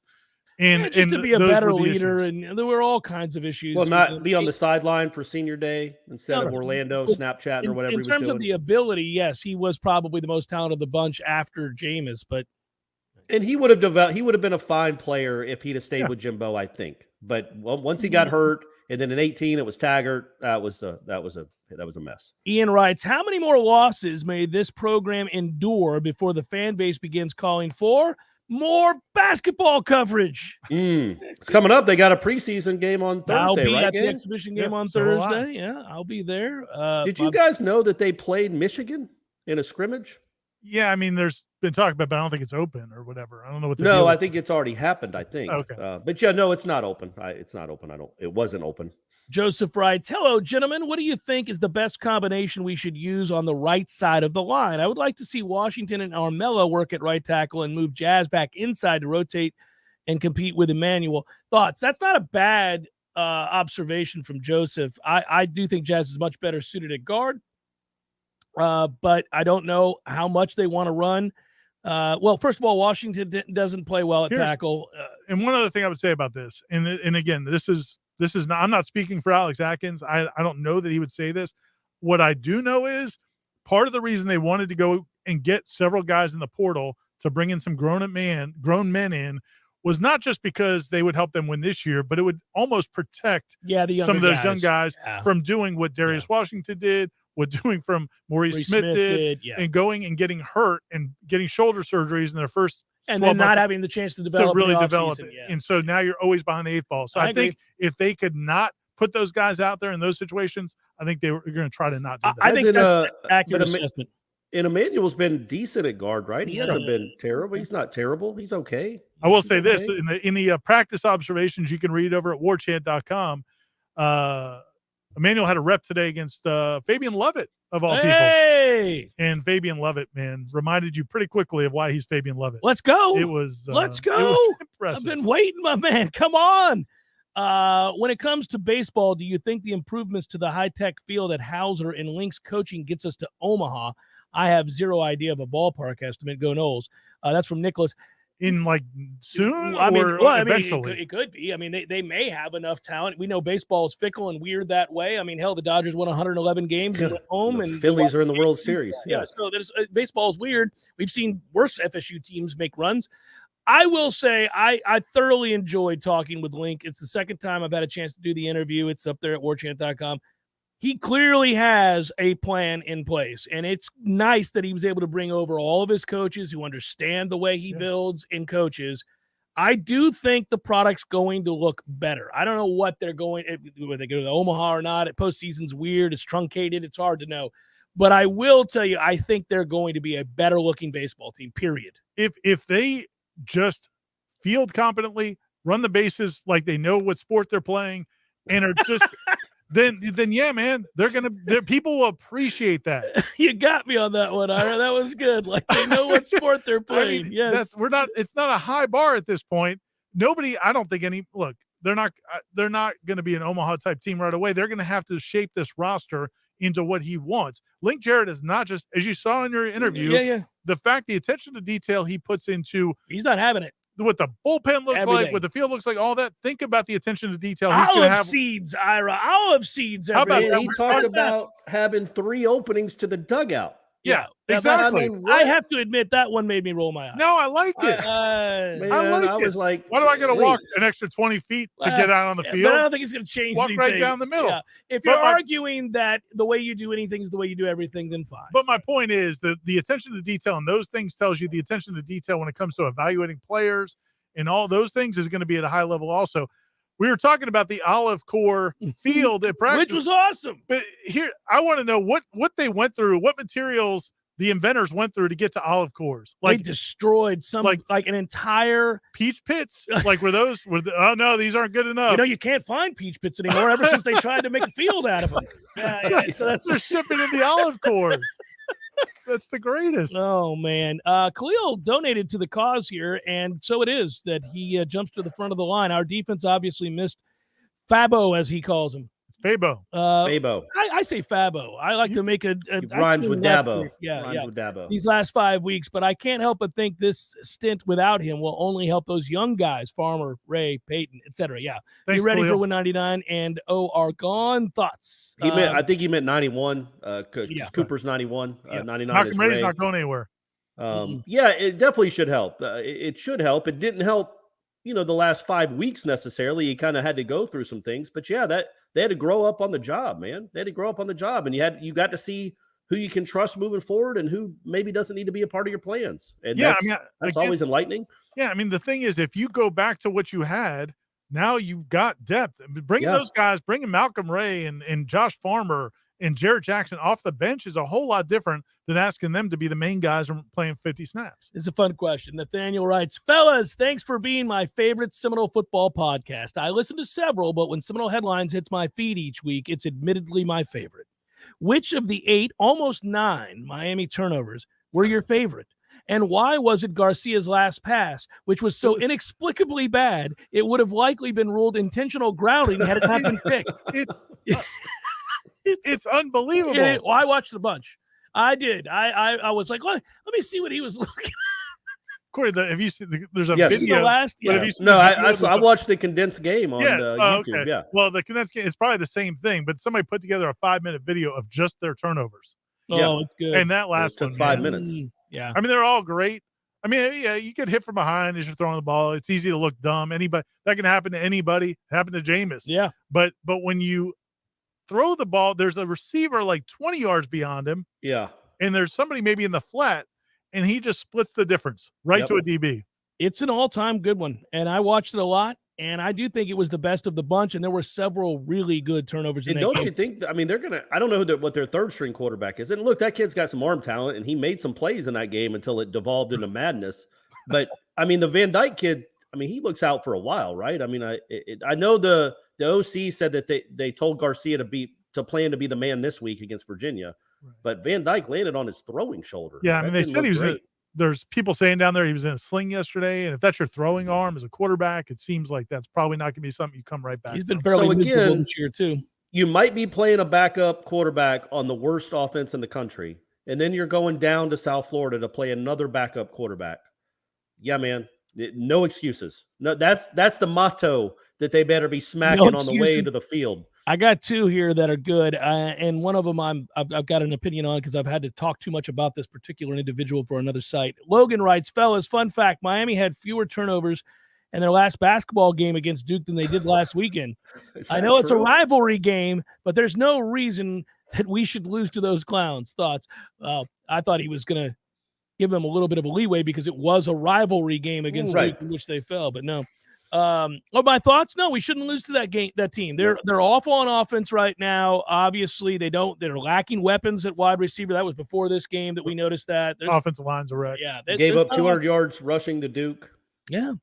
Yep. Timothy writes, hello, gentlemen. If we finish the year 8-4 and Wisconsin finishes 4-8 or 5-7 and don't retain Jim Leonhard as head coach, would you make a run at him for defensive coordinator? I would, Timothy, yes. But they are not going to let him go. He is going to be the next. He's going to be the head coach, right? That was the plan all along. Yeah, that's the plan all along. He's really good at his job, and he just got a big win over Purdue, and they look good. Now they're playing hard for him. He ain't going anywhere. Sean writes, we are over halfway through season 3 of the Norvell era here at FSU. Direct hard question, gentlemen. Looking strictly for a yes or no answer, where we sit today, do you think Norvell will win a national championship here? Oh.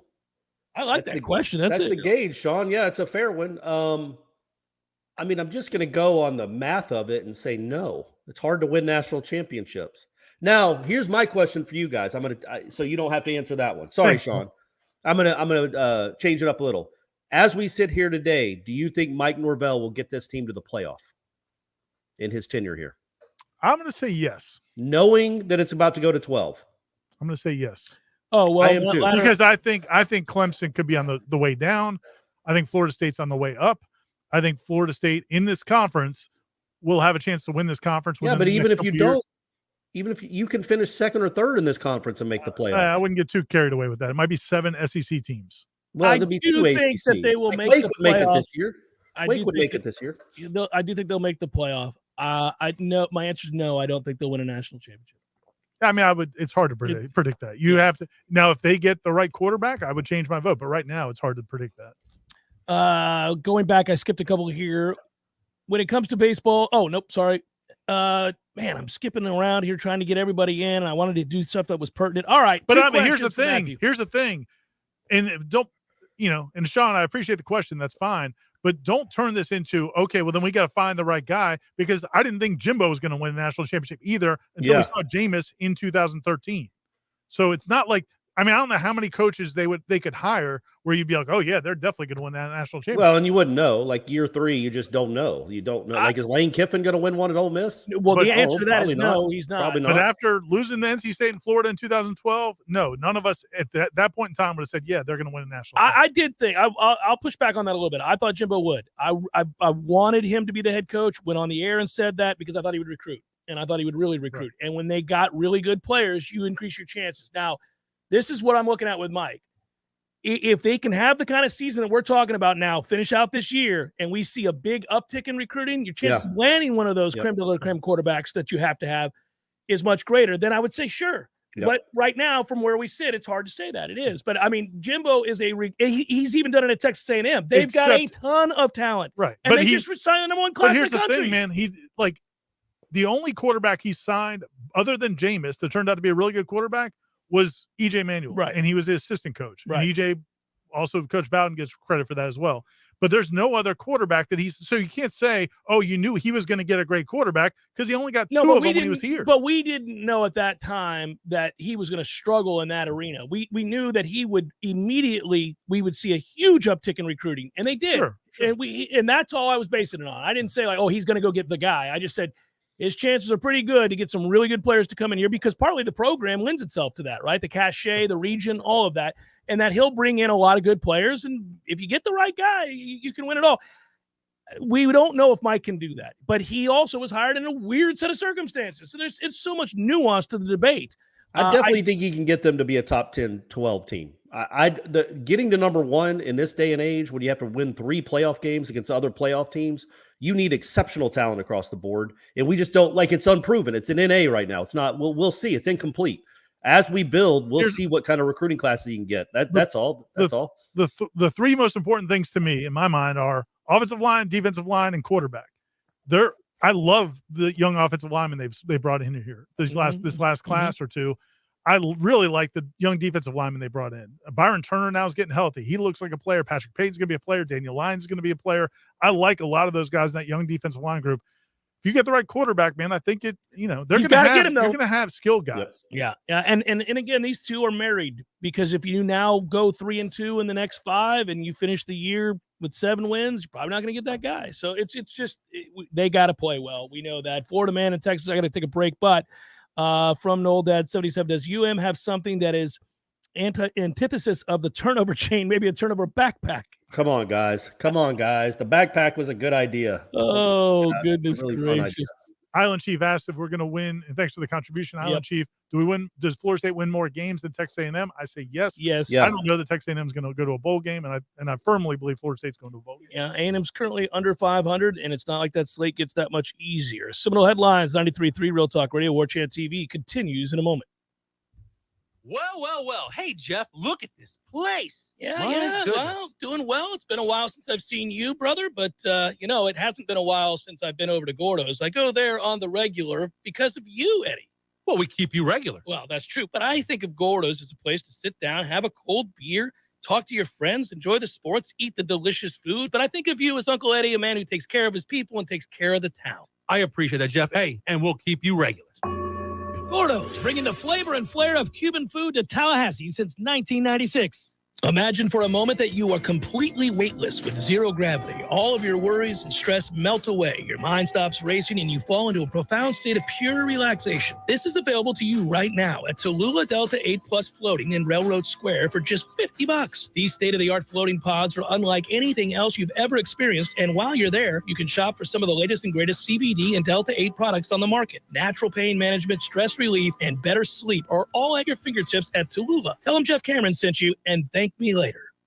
Lawson & Lawson Electrical Services has been Tallahassee's preferred residential electrician for over 30 years. Hi, this is Rowdy Lawson, and we've earned our reputation because we care about our customers, about quality, and about providing great service. We stand by every job we do and consider it a privilege to work on a family project like a new house, a custom addition, or a green renovation. For all your residential or service projects, call the good guys, Lawson & Lawson Electrical Services, 562-4111. Football at El Jalisco, football at El Jalisco, what a combination. It's a great big celebration. It's football at El Jalisco. They can dig it. Who's playing? Oh, man, everybody. The ACC, the SEC, all the C's, and even the pros. The Bucks, the Steelers, the Giants, the Cowboys. Wow, far out. You bet, man. When the game is on, it's on at El Jalisco with incredible specials on everything from frosty cervezas to salty margaritas. Does Margarita know? Dios mío, not again. The best place to watch the game is El Jalisco. College, pros, Monday night, Thursday night, you name it, El Jalisco is football headquarters. And with 5 Tallahassee area locations, there's probably an El Jalisco right around the corner right now. If you're like most Americans, you're pretty much in disbelief with what's going on in the world.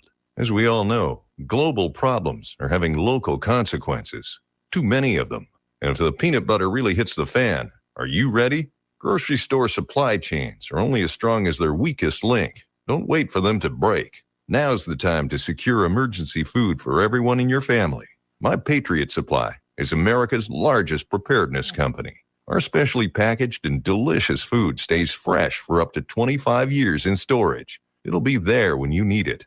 Go to mypatriotsupply.com and pick up several emergency food kits. There are a dozen different sizes that average over 2,000 calories per day. Our food kits will ship quickly and discreetly to your door. Having food storage in your home beats government food lines hands down.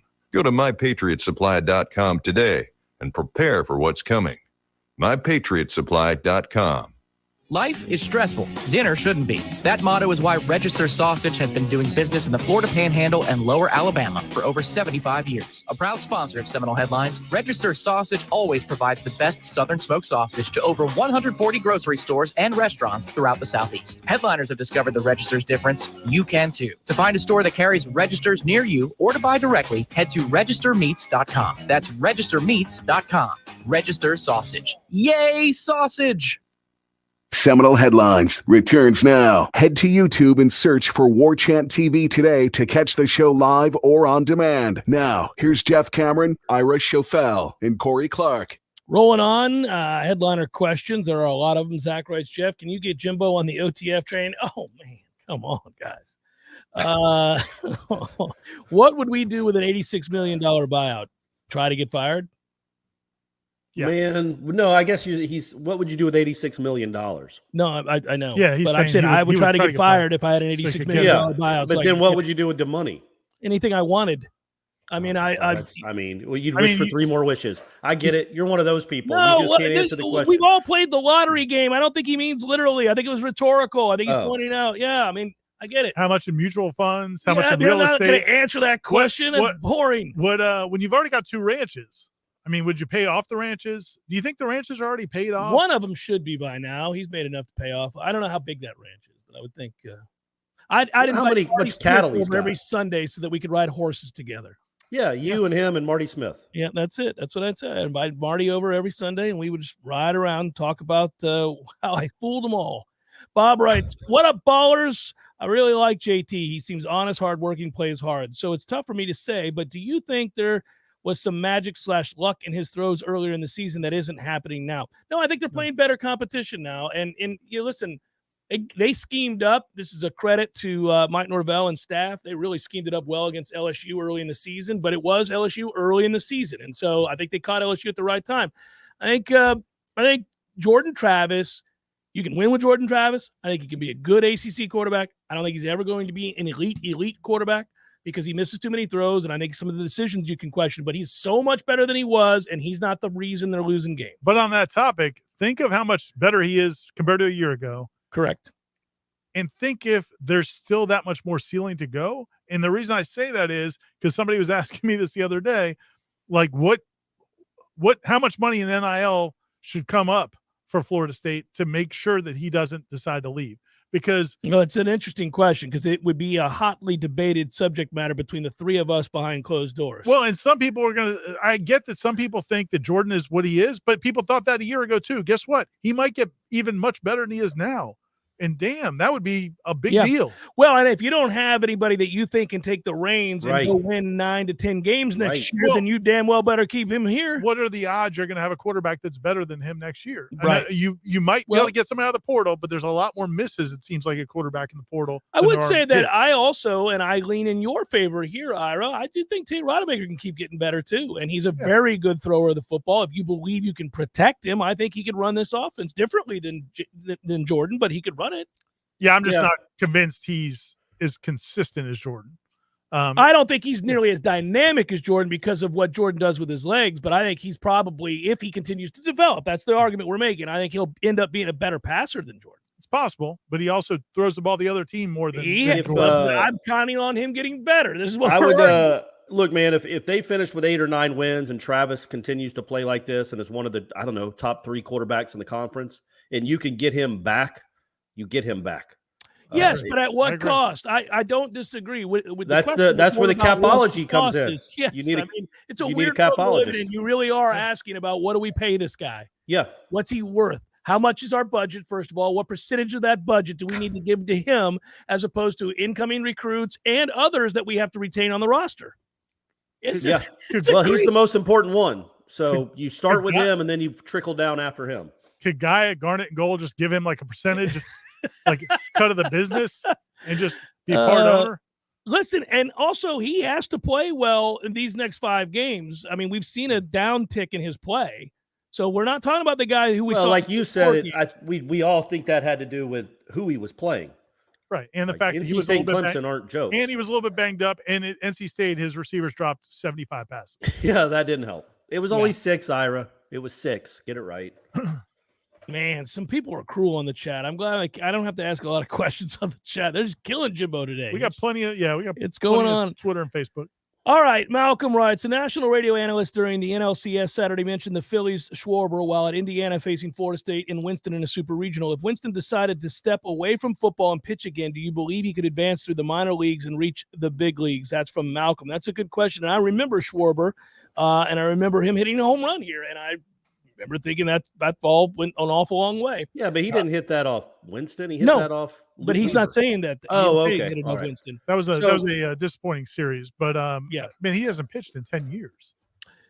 Yeah, it's probably a little late. Well, now. 8 years, but might as well be 10. Probably a little late now. So when he was a freshman and he pitched and he was not the closer, I was there in North Carolina. He was hitting 97 on their gun, 98 on their gun, which is crazy. The next year, he probably hit 91 or 92. He lost some ticks, but his slider was devastating. So slider, that out pitch that he once threw upwards of 88, 89 miles per hour was virtually unhittable. And if you're dedicating time to mastering 3 pitches, he would have gone. He would have had a chance. Yes. Yeah, if he focused on baseball, there's no doubt. And I think he's a guy. He might have been a guy that could hit too. Yeah, I mean, he's a really good baseball player. He got 3 hits off Carlos Rodon in a game. He went 3 for 4 off Rodon in a game. DH sometimes. Yeah. So, but the question is, he's 27 now?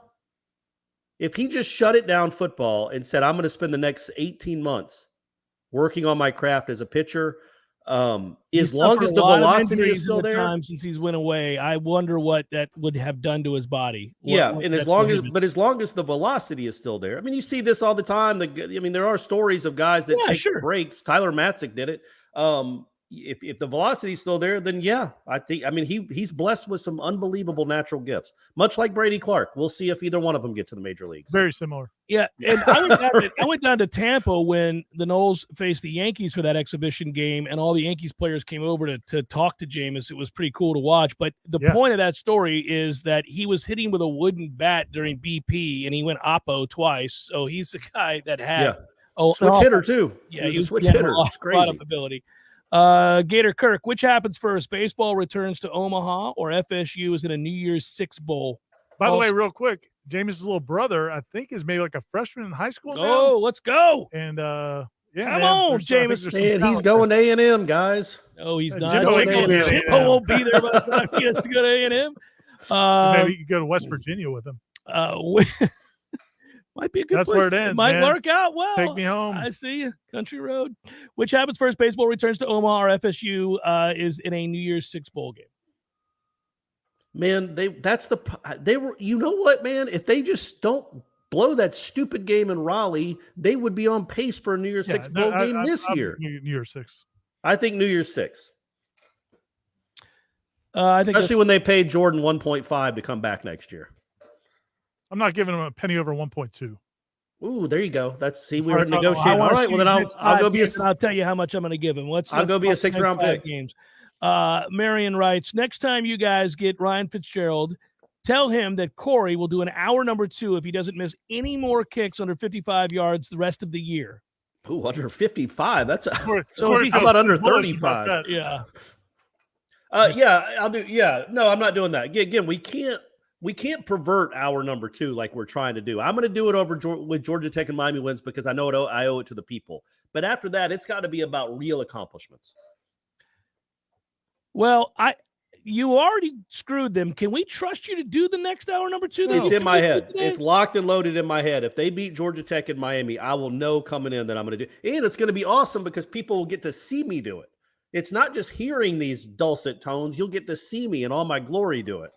Ward the Dunn writes, they're waiting on Jimbo Fisher to start kicking out fans on the call-in show again. Good times. Good times. Yeah. That was a dark time. He challenged the guy to the fight.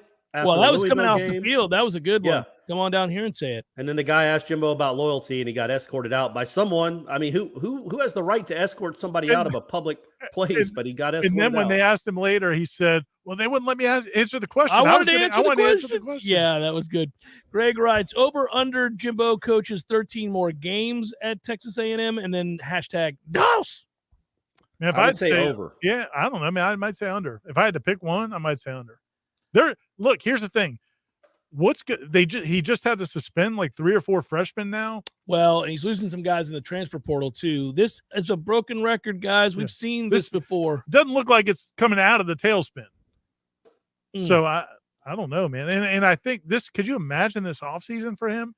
Because he ain't hiring an offensive coordinator. Well, and you don't you think too, like if it was 2010, even with all this turmoil, you got that recruiting class locked and loaded. They're going to get bigger and better and stronger. But you don't know that anymore. They might be all out the door. Like, that is the number one concern that he has, because they're not going to have a good season. That's pretty clear. They've had a lot of injuries. They're playing a ton of freshmen right now. Don't say that. They almost beat South Carolina. They've had a ton of injuries, and they're playing a lot of freshmen right now, so I don't think it bodes well. They don't have the answer at quarterback right now, so this doesn't – and they're in the wrong conference to be screwing around and having these kinds of problems. I mean, it's going to be a long year, but I think if you're the administration, in addition to owing him $85 million if you fire him, which is the dumbest extension ever given to a coach, but secondly, you do have back-to-back incredible classes, one of which is thought to be the greatest class ever signed, without $1 from the collective. It's a miracle how it happened. But that said, you might wait to see. But if they're all transferring, or you got guys saying, I'm out, this is a mess, yeah, well, then he may not. It's tough. I would say over, though. Burke writes, what candy do you hand out at Halloween? And it is because you secretly hope for low turnout in your neighborhood.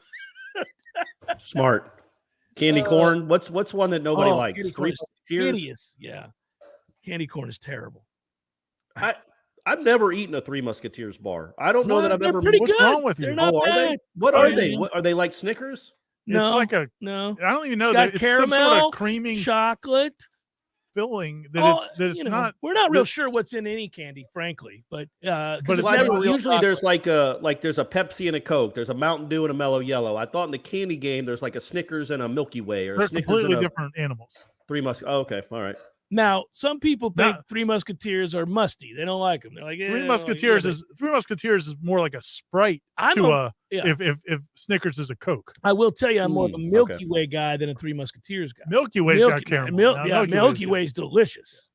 Oh, Three Musketeers might have it's like nougat. Is that what they call it? I mean, I think that's what is it a Mars bar? It's like a Mars bar? No. You don't hear much about the Nobody Mars should bar be eating anymore. Mars bars anymore. I can't even remember what a Mars bar was. We all know that Reese's Peanut Butter Cups is the best candy. By the way, go to a gas station. And I ain't giving them out. You come to our house? No, you're not. My own. Yeah, you're not getting Reese's at my house. I'm keeping them. But if you go to a gas station, hand it out. Go look at the Reese's setup in gas stations now. Like it takes over the whole aisle. Yeah. There's one with potato chips in it. There's a Reese's peanut butter cup with potato chips in it now. Why? I Why mean, would you because ruin we're a Reese's America, cup on a baby. potato chip? I mean, because we're America and we like to eat all our stuff at once. Did you see the Twitter I did the other day of the Nutty Buddy cereal? Like the Little Debbie Nutty Buddies. They're a cereal now? Which are tasty. They're all right. Yeah. They don't need to be a breakfast. No. I mean, it's like Cinnamon Toast Crunch is a big. Somebody said Cookie Crisp. It's a little too healthy. We're gonna go nutty. We're gonna go nutty bar breakfast. So is it just Here's the nutty a bowl bars of in the milk? chocolate, son. Just Good morning to unbelievable. you.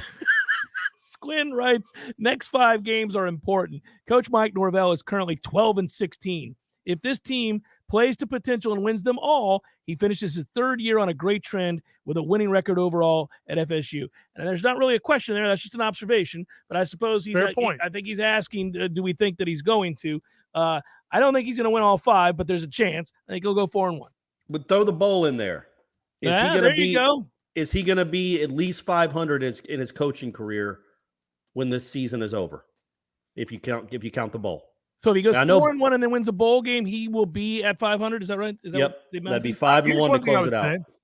I do think I think they've got a good chance in a bowl game just because I think my working theory today, I like this, in late October is you've got some guys who I do think are going to be looking at maybe jumping with some eligibility remaining, who maybe actually would think that playing well in a bowl game might help them. Because you got some guys like Trayshawn Ward is a guy, I know that might sound crazy. What's going on here? Ira's breaking news today on Seminole Headlines. There's some guys on this team that have I don't like, is Trayshawn Ward, if he comes back next year and splits carries again, is he going to be a better draft pick a year from now? But you don't think he's transferring to another program. You think he's going to the league. Guys that are looking at possibly going to get paid in the NFL. Yeah, no, I'm fair with that's fair. I could see there's some guys on this team that I could see. Fabian Levitt didn't get to play a lot this year. I'm not saying if he goes out and dominates and plays well over these last 5, he's gone. But I mean, he maybe a bowl game is appealing to him. Maybe. From the standpoint of it's one more chance to put more good stuff on film. Well, there's no guarantees other than maybe Verse. We'll see what he looks like these last 5 games. There's no guarantees of a guy that's like a first or second day pick on this whole roster. And usually those are the guys that don't play in the bowl games. And you might be playing a team that has some of those guys. So you might have more of your guys who are possibly even looking who care to play. And you have a lot of young guys who will care to play. So I think Florida State's going to be a good team in a bowl game. How does Ira always get called on first to ask your questions for every athletic press conference or post-game conference? So here's the little secret. A lot of times now, they're just the people who hold the microphones are just coming over and hanging out by me because they feel like they're more comfortable. You've been around the block, No. It's just when they open it up for questions, they know I'll have something. Yeah, you're going to ask something. So they might as well just start with me as opposed to if they start somewhere else and nobody – it's a room with one microphone. Nobody else to ask over there. Then they've got to walk all the way over to see me. If they just start with me, they save themselves a trip. I got a question. So Corey has, you have, I have. We've all had to ask questions, sometimes tough questions in press conferences to coaches. It's an acquired skill, takes time. You got to learn how to do it without being nervous. You got to be assertive in the way that you ask it so that you don't sound fragile and invited an attack from the head coach, something like that. Are you formulating your question in the waning minutes of the fourth quarter, or is it just spur of the moment? I feel compelled here, right now. Yeah.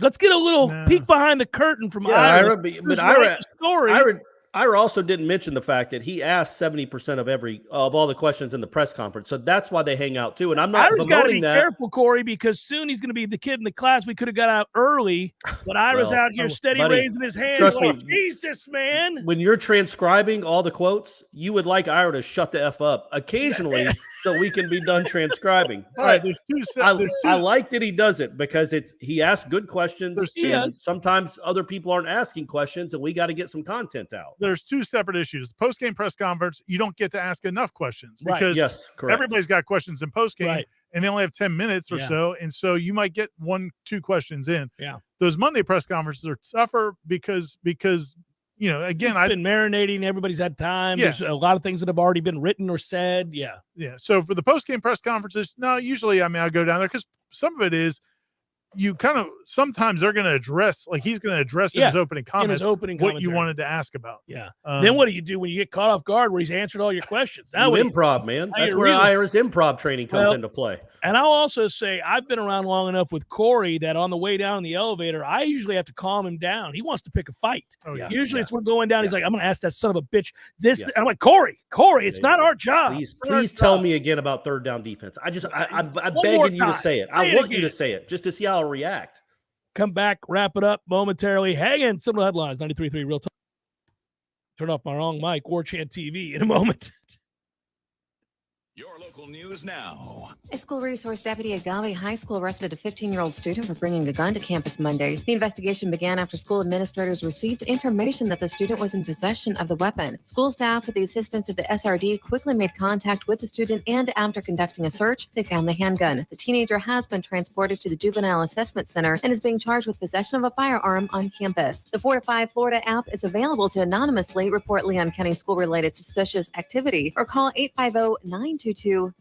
Also, as part of its ceasefire initiative, LCSO, in collaboration with Big Bend Crime Stoppers, will offer a $1,000 monetary reward leading to the arrest of an individual illegally possessing a firearm. Tipsters can remain anonymous and receive a $1,000 reward. Call 850-574-TIPS, and you can learn more by visiting the website leoncountyso.com. This is Rachel Lene with your Real Talk 93.3 local news update, brought to you by Macklemore Systems, Tallahassee's go-to Mac store. Check them out online at macklemoresystems.com.